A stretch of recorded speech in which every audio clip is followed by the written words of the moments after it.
Minister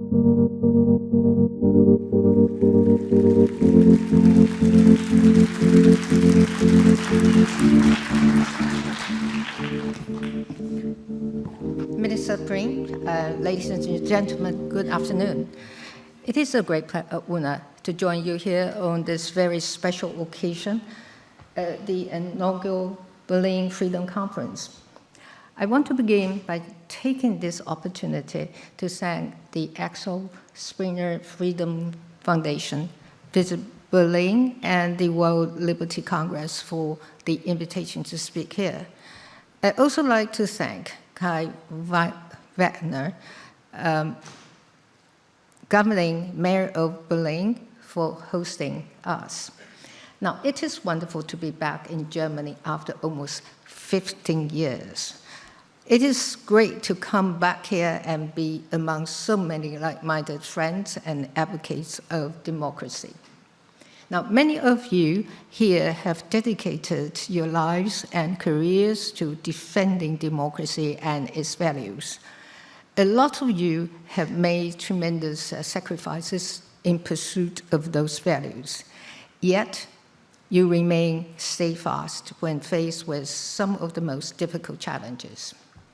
It is an honor to be in the company of such courageous people who have been so persistent and determined in your efforts to make the world a better place.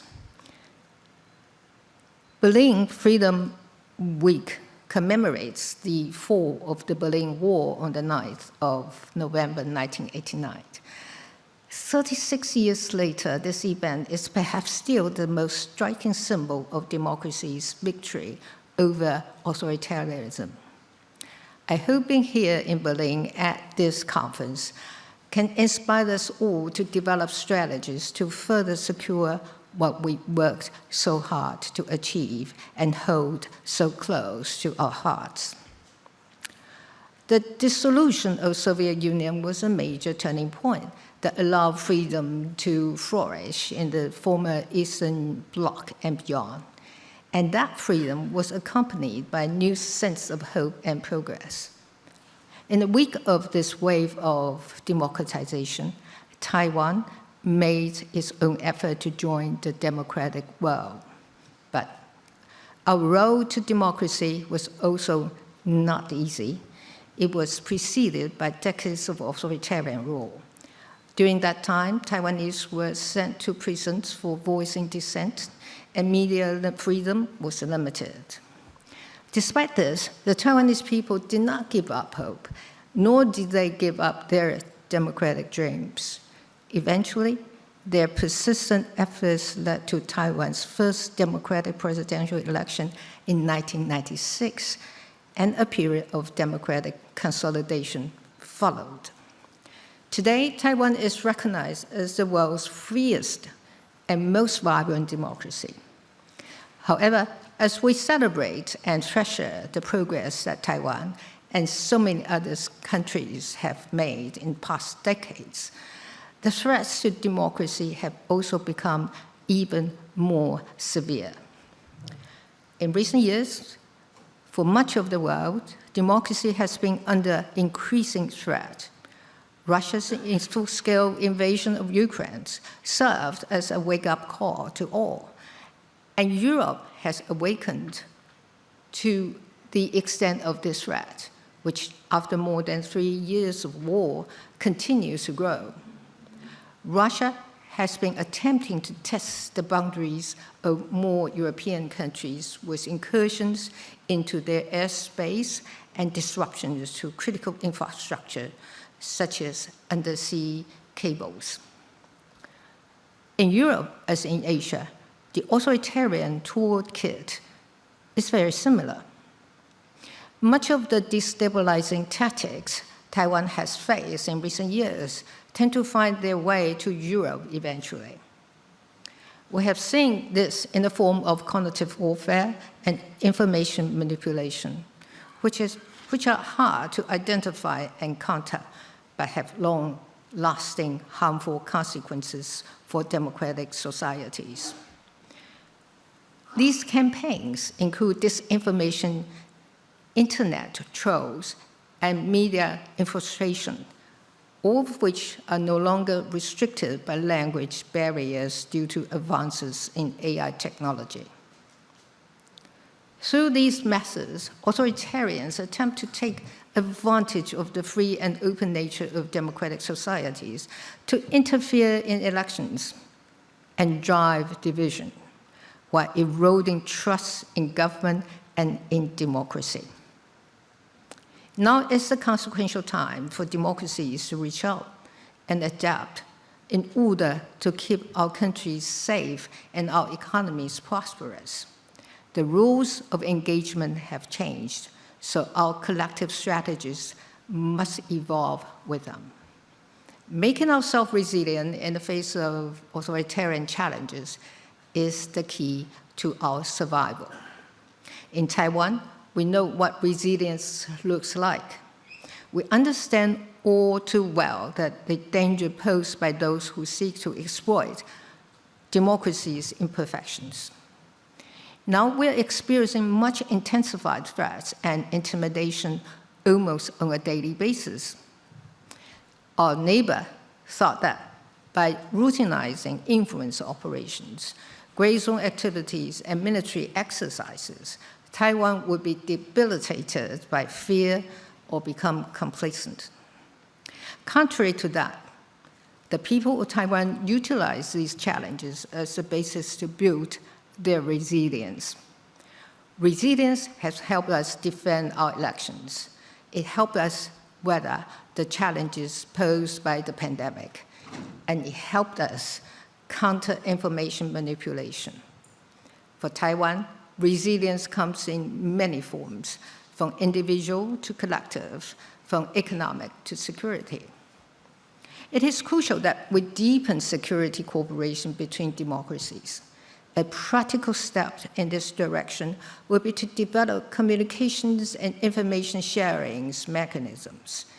A united democratic response will be much more difficult to break down for the authoritarians. Here, Taiwan has much to contribute. I want to take this opportunity to share with you our experiences in strengthening our defense and building resilience for the protection of our democracies. Taiwan has been proactively building its resilience on multiple fronts. Particularly, Taiwan has continued to increase its investments in defense. During my presidency from 2016 to 2024, Taiwan's defense budget rose by over 80% at a rate of nearly 8% per year. This was the most organized and systemic defense investment Taiwan has ever made. My successor, President Lai Ching-te, continues to increase investment as required by our security needs. In addition to the investments in traditional platforms such as combat aircrafts, Taiwan has made substantial investments in asymmetric capabilities like mobile land-based anti-ship cruise missiles. Taiwan has also invested in the resilience and security of our critical infrastructure. We have also learned from the experiences of our friends in Europe. In particular, we have launched the All-Out Defense Mobilization Agency to intensify our efforts to reform reserve forces training and to build whole of society's defense resilience. Taiwan has also fortified its digital infrastructure to withstand cyber threats and has coordinated with civil society to counter information manipulation. As technology continues to advance, we have been working hard to enhance our technological capabilities in confronting foreign information manipulation and interference. That's FIMI, as well as cognitive warfare. And through strategic partnerships, Taiwan has built an ecosystem that is ready to contribute to the security of the global supply chain. Our high-tech sector, particularly in semiconductors, has become an indispensable part of the global economy. In an age where AI also defines power, Taiwan's chip industry also anchors global prosperity.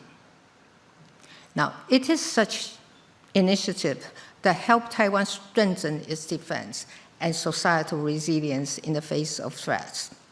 Taiwan is willing to share its experience. We are also willing to bear our share of burden and do not take our security partners' support for granted. The efforts we have made are more than defending our homeland. They also represent Taiwan's contribution to regional stability and the security of democracy globally. Regional stability and global security, of course, are a joint responsibility which requires joint efforts.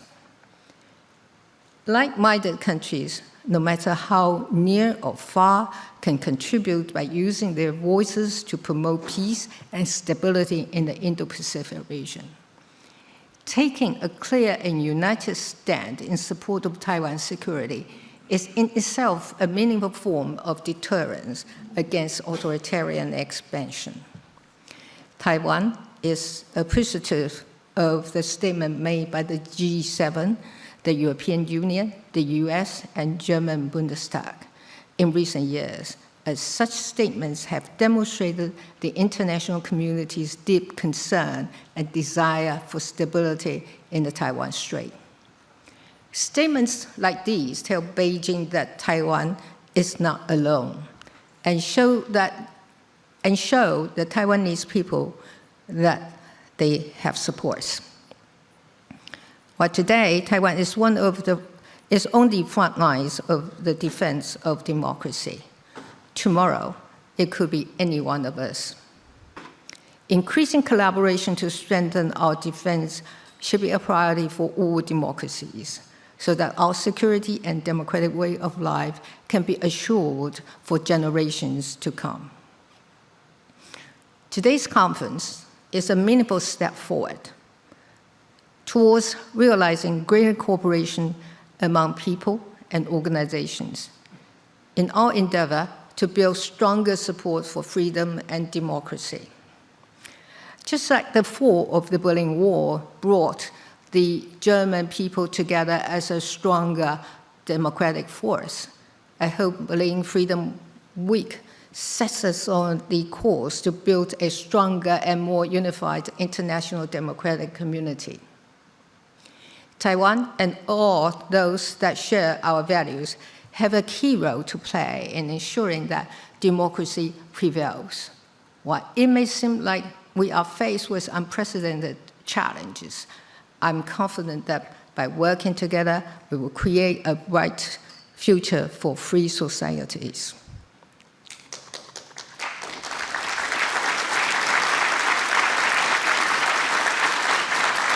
What?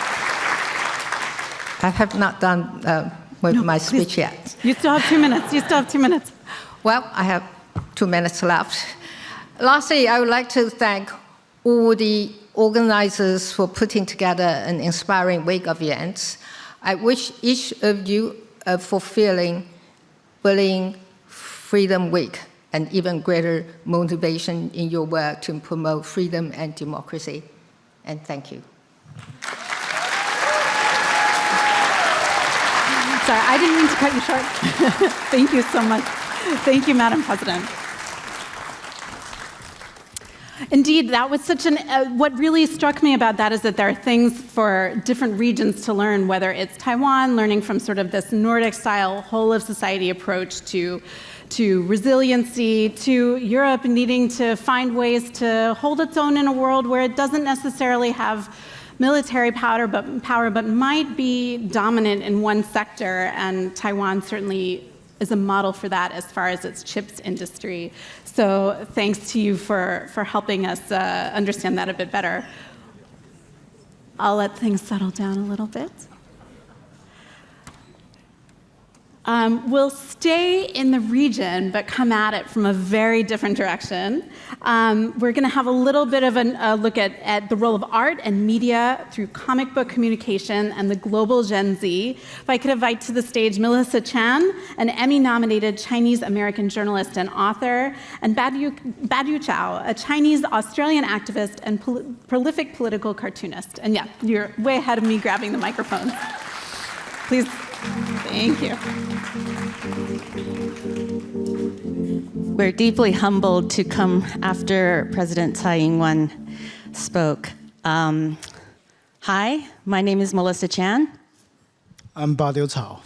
And we are the co-authors of a graphic novel called You Must Take Part in Revolution. Now, in case you don't know what a graphic novel is, it is like a comic book, but it's a long comic book. So ours is more than 250 pages long. It is a work of fiction, and it came out earlier this year in the United States and is about a future fascist United States, perhaps not so future, at war with a techno-authoritarian China.